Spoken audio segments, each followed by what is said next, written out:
walk into the studio, it's Mike Stenhouse with the Rhode Island Center for Freedom and Prosperity around the corner. I believed around the corner. Yes. You've been here before. Thanks for coming in. Hi, Kate. Here's my mark. Here's your mark. You've got your materials. You know the drill. And it looks like you brought quite a lengthy one with the report here. Oh, well, just not going to refer to it too Just some light nighttime, bedtime reading. Now, the reason why you'd reached out today and wanted to bring the attention to folks was the net out migration of folks from Rhode Island since 2004. Over 80,000 people, the equivalent of 11 of our cities and towns have been wiped off the map, we say, because of the liberal progressive agenda. So, and this all ties in, so I'll circle back to that if you don't mind. No, absolutely. So we're in a budget. The budget's going to be looked at and passed or modified very quickly. The governor just asked for more money. The speaker is trying to do his car tax, the college tuition. What's going to happen with that? A lot of spending. A lot of spending, and it's that spending in the budget, the level of taxation required to support it, the fees, the regulations, the mandates that support that budget, is what is driving those people out of our state. So it's bad enough as it is, and I want to talk more about the budget later. But the point being, as we approach these final budget decisions, we can't increase our spending, which means we have to raise taxes and fees on you and me and you and your viewers out there. We can't take any more of it. We're already losing the migration battle. And those are people, those are Americans or U.S. residents who decide to move from one state to another. And Rhode Island has lost 80,000 people to state migration in the last 12 years. That's 11 of our cities and towns. I want you to picture that map of Rhode Island. Just wipes right off. I don't know if you got a graphic we put up. Yeah, this picture, and it's like the whole half of the state's gone. I mean, geographically, it's a big part of our state when you look at Foster and Gloucester and Situate and West Greenwich and some of those cities and towns. So we've got to stop the spending. We would love to see the spending reduced so we can lower taxes, but at least let's not make it worse this year. Lawmakers, please don't spend more money and tax us more. So when you sent this release out, I kind of saw it as twofold, Mike. The first, from your vantage point, from what I read, is that you saw it as an indictment of the state's policies for the last 10 plus years since 2004. If you're Probably saying, more than that, decades. If you're saying it's an indictment, and we hear from folks all the time, moving to Florida, moving to places, how do folks refute that? Can they refute that, saying, oh, it's not our policies, they moved for other reasons? I mean, I know you can't provide that vantage point that someone else might come in here if we had former governors or former elected officials, and you said to them, it's because of your policies. Is there a reasonable response to that? From the other side? Yes. Well, the only thing we've really heard is that it's the weather. Now, it is miserable out there today, and today I am the guy who came in from the cold, because I froze my butt off walking from my car here today. I thought I saw you shivering coming in. Yeah. They say it's the weather, and that they say, of course, taxes don't matter. Of course they matter.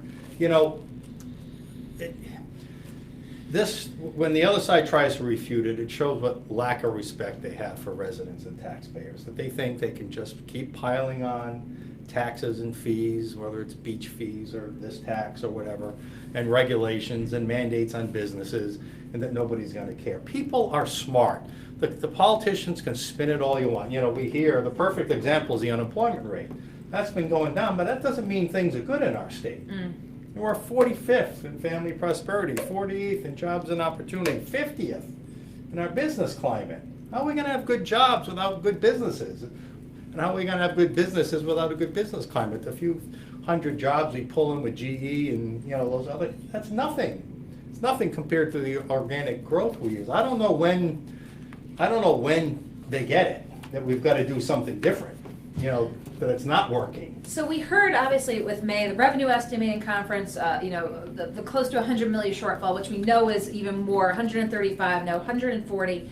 There are those who are saying this is an aberration. Things are going to turn around next year. This was just an off year.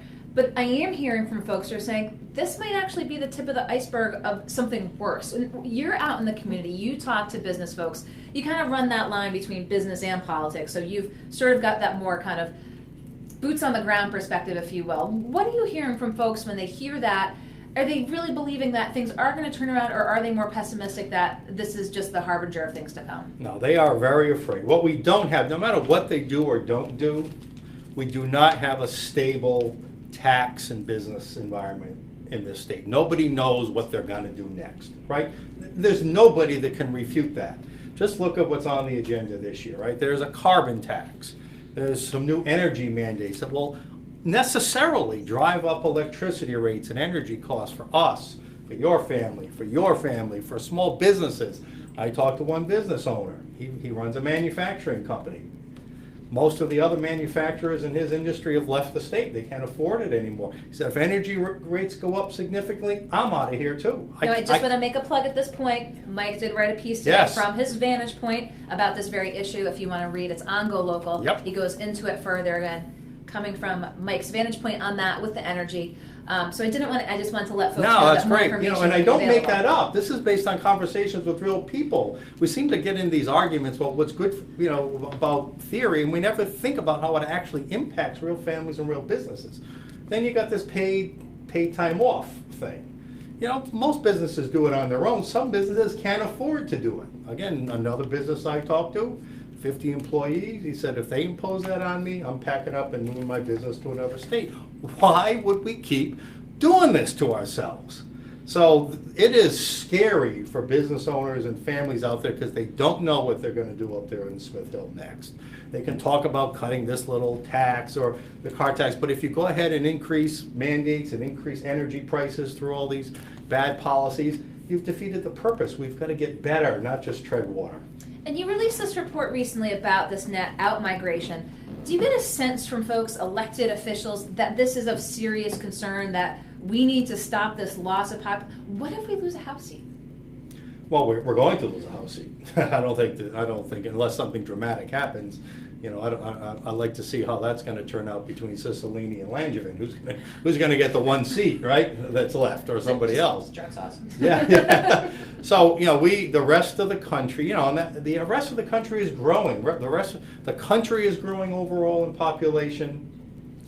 Most states, I think all but one or two states are growing in pop, and of course we're the one that's not. And ultimately, what can be more of an indicator of whether our state is providing ample opportunities for families and small business owners than whether or not they're staying home or they're coming here to make it Rhode Island their home? You can't fool all the people all the time with the spin. You can't. Tell me, I challenge anybody out there, just what would be more of an indicator than the fact that we're losing people to other states regularly, and we have been for decades. Now that was the crux of this report. One of the things you do, you never bite off more than you can chew. You focus specifically on this net loss. And it looks like you brought some reading material, though. So was there anything else pertaining to it that you wanted to this share? is just a report we actually did 2 years ago called Spotlight on Spending, because to us it's all about budget cuts. We have to cut the budget so we can cut taxes. Now, we also had a commentary a few weeks ago, and in this report, by the way, we highlighted 2 years ago about $250 million of what we think is pretty low-hanging fruit without even touching social services.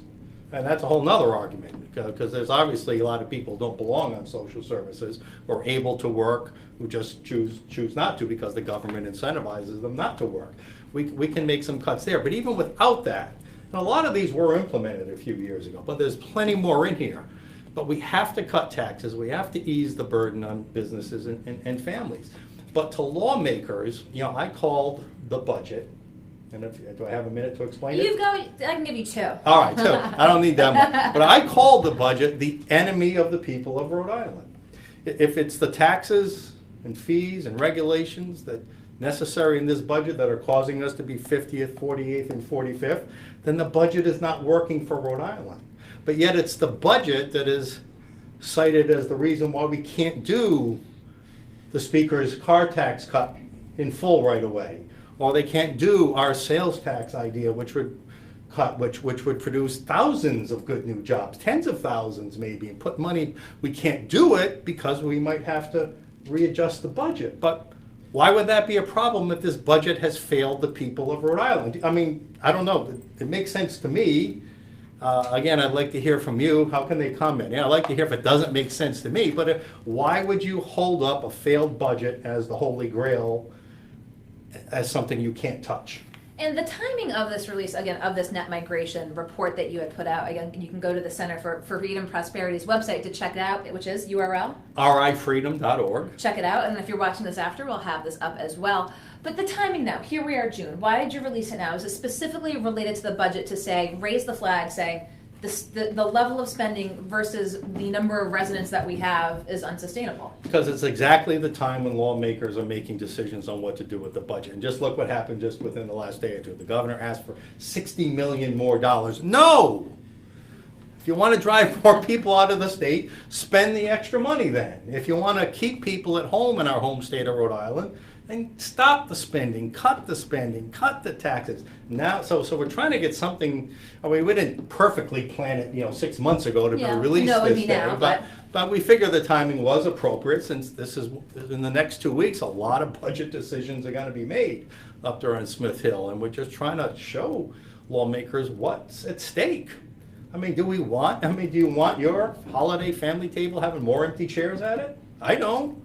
Well, right there, read that report. Again, 80,000 people, the equivalent of 11 towns in Rhode Island since 2004, net out migration. And I'm glad you could come in because I knew there was a lot of context that you wanted to explain this and what it means for the state. As always, appreciate having you in to show your side. I appreciate it, Mike. Always. Okay, thank you very much. Thank you, Kate. We'll talk soon.